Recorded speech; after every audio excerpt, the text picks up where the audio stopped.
February 6th, 1978. A Monday morning like 10,000 others. Across the Ohio Valley and New England, alarm clocks rang in the dark. Coffee brewed on stovetops. Men and women scraped frost from windshields, buttoned wool coats, and merged onto the interstates. The radio mentioned snow. February snow. Nothing unusual. Nobody knew that two massive weather systems were converging on a collision point directly above them. A frozen Arctic mass driving down from Canada. A warm, moisture-heavy system surging up from the Gulf of Mexico. When they met, the barometric pressure would drop to levels normally seen only inside hurricanes. By nightfall, the streets, the signs, the familiar roads home would be gone. Not buried, erased. What followed over the next 7 days was one of the most complete shutdowns of American civilian life in the 20th century.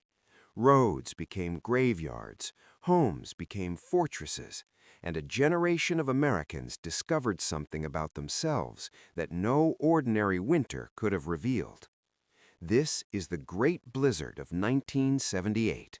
And this is what it was actually like to be inside it. To understand what February 1978 felt like, you have to understand the world it happened in. Jimmy Carter was in the White House, 18 months into a presidency, already struggling with an energy crisis and economic anxiety. Gas prices were still unstable following the 1973 oil embargo. Home heating oil was expensive. Many families in New England and the Midwest were already rationing their fuel before the storm arrived. The cars of 1978 were heavy steel machines, rear-wheel drive, with no traction control, no anti-lock brakes, and no computers. A 1978 Buick or Pontiac on black ice was essentially a sled. Weather forecasting was unrecognizable by today's standards. There were no Doppler radar systems covering the full country, no satellite imagery available to the public, no apps pushing severe weather alerts to pockets. You had the morning newspaper's forecast, the AM radio, and whatever the sky above you looked like. Most critically, there were no cell phones. If you got into trouble on the highway, you were alone with it until someone physically found you. This is the world that February 6th, 1978 arrived into. A world with heavy cars, limited weather information, expensive heating fuel, and no instant communication. A world that was, in every technical sense, completely unprepared for what was about to happen. The storm's cruelty was in its opening move. In most affected areas, February 6th began with rain, cold rain, gray and miserable, but rain. Rain meant temperatures above freezing. Rain meant wet roads, not icy ones. Rain felt manageable. People looked out office windows at mid-morning and saw slush. They thought about dinner plans. They thought about picking up children from school. They did not think about survival. The trap closed around noon. The temperature didn't gradually fall. It dropped off a cliff. Within 60 minutes, rain became sleet, hard, pelting, loud against windows and car roofs. Within another 30, the sleet became snow, but not soft snow, dense, wet, heavy snow, the kind that weighs down power lines and accumulates faster than physics seems to allow. Then the wind arrived. Not gusts, sustained winds of 50, 60, 70 miles per hour. On the coast of New England, gusts reached 100 miles per hour. The wind took the heavy snow and turned it into a horizontal white wall that made forward movement through the air almost impossible. Wind chills dropped to 50 below zero. The National Weather Service couldn't update forecasts fast enough. Residents of Cleveland and Boston reported their ears popping, the physical sensation of barometric pressure collapsing around them, the same phenomenon experienced inside a landfalling hurricane. The morning rain had flash frozen into a perfect sheet of black ice. On top of that ice, snow was now accumulating at 3, 4, 5 inches per hour, and it was 1 o'clock in the afternoon on a workday, with every school, office, and factory in the region full of people who all needed to get home. The trap was complete. The decision made sense to every individual who made it. School let out early, offices sent people home, factories released shifts. Millions of people looked at the darkening sky and thought, "I need to get home now." They all thought it at the same time. The highways filled simultaneously. In Boston, Route 128, the main beltway around the city, slowed to a crawl within minutes, then stopped, then disappeared. The snow was falling faster than the plows could clear it. A plow would open a lane. 5 minutes later, it was impassable again. Drivers sat in idling cars watching the whiteout advance around them. The car in front became invisible. The guardrails vanished. The road itself became a concept rather than a physical reality. Gas gauges began to drop. Heat began to fade. Snow crept up the tires to the hubcaps, then to the door handles. It began sealing the cars in. On Interstate 75 in Ohio, the open highway became a wind tunnel. Semi-trucks, massive 18-wheelers were pushed sideways by the sustained wind and jackknifed across multiple lanes. The drifts built against the stranded trucks within hours, reaching 15 and 20 feet. The trucks became walls. The walls became prisons. The choice facing thousands of motorists was impossible. Stay in the car? The shelter held, but as snow buried the exhaust pipes, carbon monoxide built silently in the cabin. People fell asleep. Some never woke up. Leave the car? Step into a whiteout where visibility was measured in feet, with wind chill at 50 below and no certainty of shelter in any direction. Many left. They tied themselves together with scarves and jumper cables, forming human chains, navigating toward the faint glow of house lights in the distance. They abandoned their cars where they sat, Pontiacs, Buicks, Chevrolets, left as monuments in the snow, while their owners stumbled through the dark toward whatever warmth they could find. The people who lived near the highways became accidental heroes. They saw headlights disappearing into the drifts and opened their doors. Living rooms became triage centers. Strangers were brought inside, frostbitten and terrified, given coffee and blankets by families they had never met. For many of the survivors of February 1978, the name of that stranger's house, that name they'd never known before the storm, became something they never forgot. When the highway battle ended, the storm turned its attention to the houses. The power grid failed within hours. Ice-coated lines snapped under the weight. Transformers exploded in blue-green bursts that lit the driving snow for a second before entire counties went dark. And in 1978, without the insulation technology that exists today, when the furnace died, the house began dying with it. Temperatures inside homes dropped from comfortable to cold to dangerous over the course of hours. Families could see their breath in the bedroom. Water pipes burst inside the walls with sounds like rifle shots, flooding basements that froze solid, cracking foundations. The response was instinctive and ancient. Retreat to one room. The kitchen, if it had a gas stove that still worked. The living room, if it had a fireplace. Hang blankets over doorways to trap heat. Pull mattresses off beds and lay them on the floor closer to the only warmth source. Everyone in one room, all heat conserved for that one space. Food became an obsession within the first day. Grocery stores were closed, roads were gone. What was in the pantry was what existed. Families opened cans of soup and heated them on wood stoves. They ate cold beans. They discovered that the food in the freezer was now warmer than the outside air, which solved one problem while making clear the scale of another. The noise was relentless.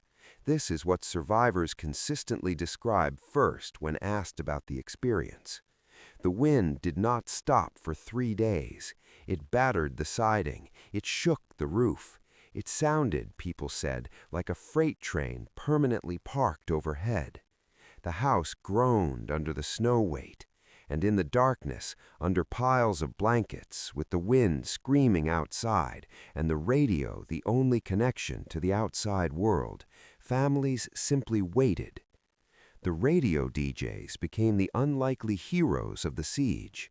Across New England and the Midwest, local broadcast personalities stayed on air for 24, 48, 72 continuous hours. They read shelter locations. They took calls from people trapped in outlying areas. They relayed information from the National Guard. They became, for hundreds of thousands of isolated people, the only proof that civilization was still functioning somewhere beyond the white walls of the storm. Inside the same houses where adults sat calculating heating oil supplies and wondering about abandoned cars, something completely different was happening. For the children, the blizzard of 1978 was not a catastrophe. It was the greatest thing that had ever happened. School was canceled, not for a day, for a week. The drifts outside were not obstacles, they were architecture. The wind had sculpted the snow into hard-packed formations that a child could walk on without sinking, could tunnel into, could climb. Kids in their one-piece nylon snowsuits, the kind that made a swishing sound with every step, crawled out of second-story windows because the first floor was buried. They sledded off garage roofs because the snow had built perfect ramps. They dug tunnel systems through front yards, elaborate multi-room structures lit by the pale blue light filtering through the snowpack.